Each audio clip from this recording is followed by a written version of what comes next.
Salam keselamatan pasien. Pandemi COVID-19 merupakan tantangan besar seiring dengan peningkatan kasus COVID-19 yang menimbulkan dampak di berbagai sektor, terutama pelayanan kesehatan. Di era new normal, dalam memberikan pelayanan kesehatan, tenaga kesehatan menghadapi peningkatan risiko terpapar virus COVID, tekanan kerja yang tinggi, stigma negatif, dan risiko kematian.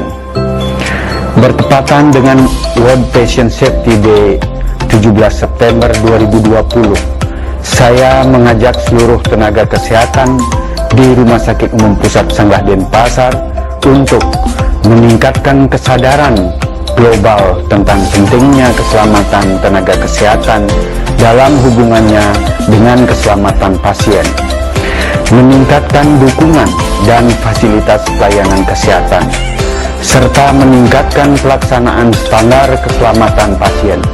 Semoga tenaga kesehatan RSUP Sanggah Denpasar selalu sehat dan dalam lindungan Ida Sang Hyang Widi Wangsa. Ayo peduli keselamatan tenaga kesehatan untuk keselamatan kita semua.